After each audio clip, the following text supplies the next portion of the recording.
Pada edisi sebelumnya, kita sudah membahas bagian-bagian apa saja sih yang ada di atas kapal latih Muhammad Husni Tamrin ini. Nah, pada edisi kali ini, Mimin mau ngajak kalian semua untuk membahas fungsi dari alat-alat tersebut. Untuk itu, yuk simak video berikut. Selamat menyaksikan.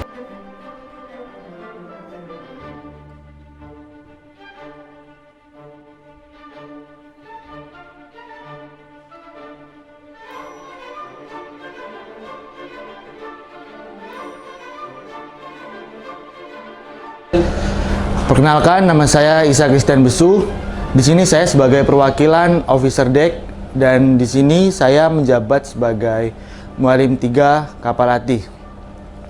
Dan pada kesempatan kali ini saya akan menjelaskan nama dan fungsi-fungsi dari alat navigasi di atas anjungan yang ada di atas kapal Muhammad Husni Tamrin STP Jakarta.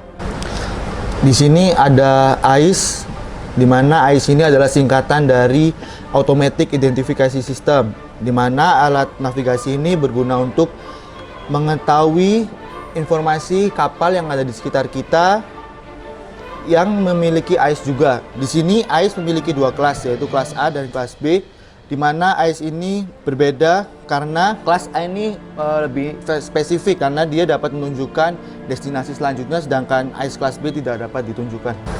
Alat navigasi selanjutnya di sini ada GPS, yaitu Global Position System, di mana alat ini berfungsi untuk mengetahui titik posisi kita, dan melalui GPS juga kita dapat mengatur rute untuk berlayar kita.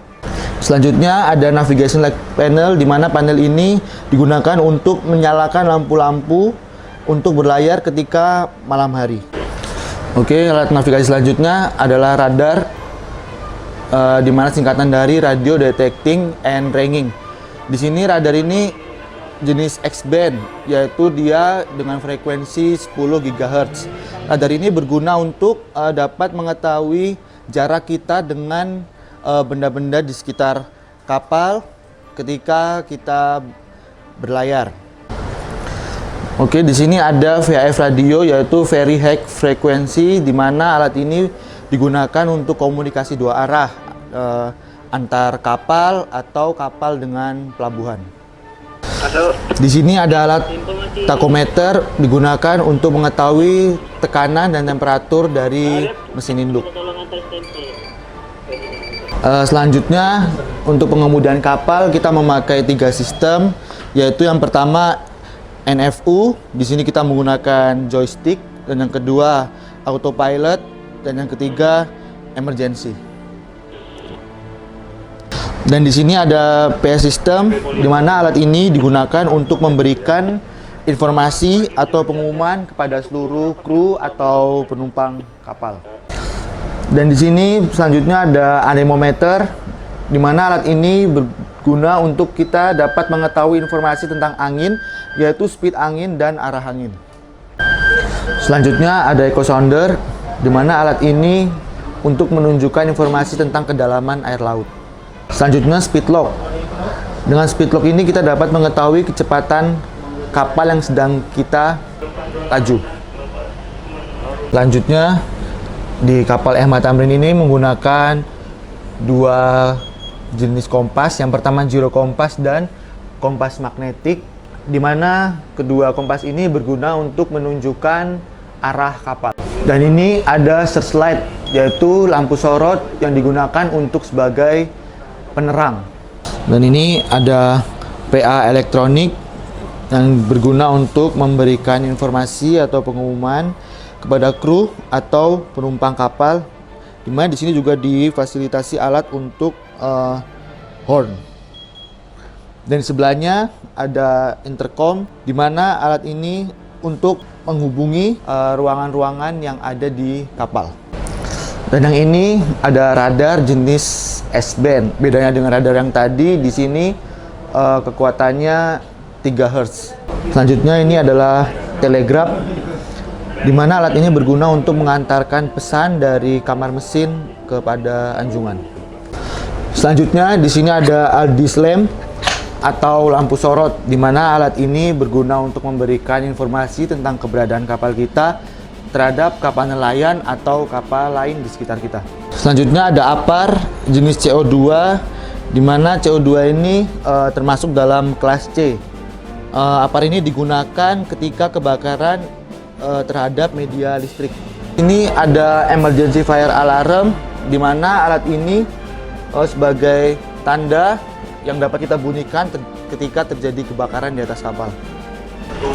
Selanjutnya ini ada smoke detector alarm, di mana alat ini untuk mendeteksi adanya asap dan akan membunyikan suara.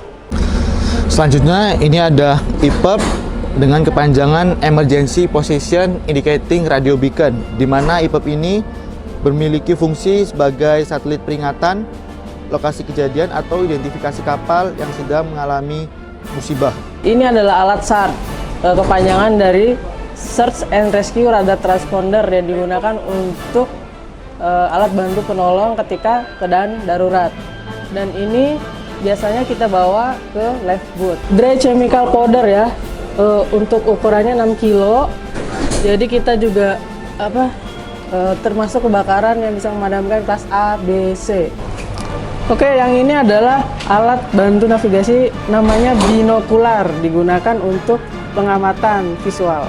Adalah wiper, digunakan untuk menyeka jika terjadinya ada hujan. Ini lebih spesifik daripada wiper, namanya CVS, Clear View Screen.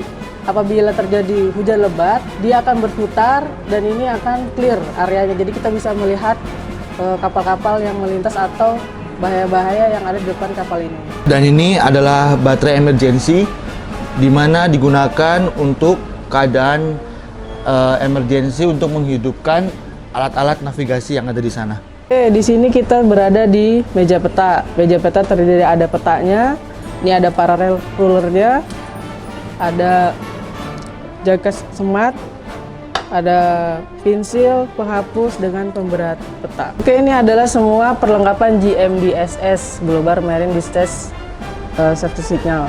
Jadi terdiri dari radio portable emergency, GMDSS ada 3, ada spare baterainya juga untuk komunikasi 2 arah. Berikutnya ada MFHF, mega frekuensi, high frekuensi radio untuk komunikasi juga. Digital selective calling frekuensi. Terus berikutnya ada Navtech receiver, digunakan untuk mengetahui ramalan cuaca seluruh dunia di sini berdasarkan nav areanya. Terus berikutnya ada Inmarsat C, International Maritime Satellite C, di mana ini juga global untuk memberitahukan ramalan cuaca juga bisa, untuk posisi kapal juga bisa, dan untuk memberi bahaya distress navigasi seperti distress Mayday, security, dan PAN-PAN. Selain itu, digunakan printer ini untuk ngeprint informasi yang kita butuhkan. Berikutnya ada weather facsimile. Weather facsimile ini digunakan untuk alat memberitahukan ramalan cuaca berdasarkan waktu 24 jam, 72 jam, seperti itu. Lanjutnya kita ke barograf, sama juga untuk mengetahui tekanan udara di atas kapal, sehingga kita bisa mengantisipasi jika ada terjadinya badai. Oke, untuk selanjutnya ini digunakan untuk pengisian ketika kita setelah lepas jaga 4 jam. Jadi seperti ini. Ini adalah alat clinometer yang digunakan untuk mengetahui kemiringan kapal. Yang berikutnya adalah barometer untuk mengetahui tekanan udara kapal. Berikutnya adalah lemari tempat penyimpanan, ada life jacket, ada perlengkapan medis, sama pyrotechnik dan IEBD. Daerah yang digunakan sebagai komunikasi isyarat visual di siang hari. Publikasi navigasi, di mana digunakan untuk pedoman ketika berlayar. Oke, ini adalah alat gyro kompas repeater, di mana alat bantu dari kompas gyro yang utama. Dan ini harus disinkronis di sini alatnya. Kita atur dengan gyro yang di dalam. Selanjutnya di sini ada lifebuoy with light and smoke signal, di mana alat ini digunakan sebagai alat keselamatan.